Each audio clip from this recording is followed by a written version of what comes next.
আসসালামু আলাইকুম ওয়া রাহমাতুল্লাহি ওয়া বারাকাতুহু।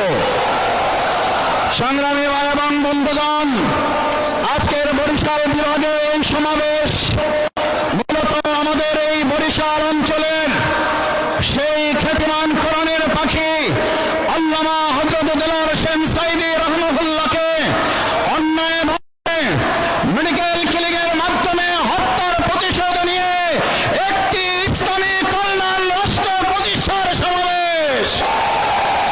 আজকের সমাবেশ সৈয়দ মুফতি ফয়জুল করিমকে রক্তাক্ত করা হয়েছে বরিশালে, তার প্রতিশোধ নেওয়ার সমাবেশ।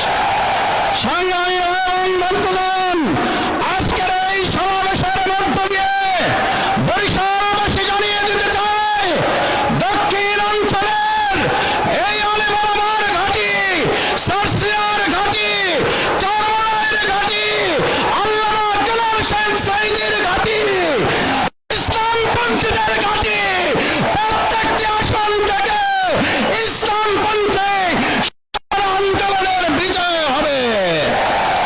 সংগ্রামী ভাই এবং বন্ধুগণ, এবারের ভোট হবে চাঁদাবাজ দুর্নীতির বিরুদ্ধে। এবারের ভোট হবে আলেমাদের ফাঁসির প্রতিবাদে। এবারের ভোট হবে আলেমাদেরকে হত্যার প্রতিবাদে।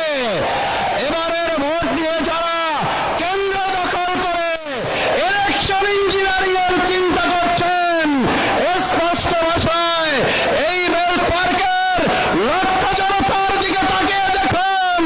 কোন রকম ষড়যন্ত্র করলে আমরা প্রত্যেকে হলাম শহীদ, আর ভোটের দিন হবে 5ই আগস্ট। সুতরাং আমাদেরকে মোকাবেলা করতে হলে আবু সাঈদ কিংবা আরেকটা 5ই আগস্ট করার উদ্যোগী যারা দিয়েছেন তারা। সংগ্রামী ভাই এবং বন্ধুগণ, আসুন সেই জাতীয় নির্বাচনে ইসলামপন্থীদের সংসদে পাঠিয়ে একটা সুষ্ঠু এবং নিরপেক্ষ নির্বাচন বাস্তবায়ন করব। আল্লাহ হাফেজ। বাংলাদেশ জিন্দাবাদ। সমমনা ইসলামী দল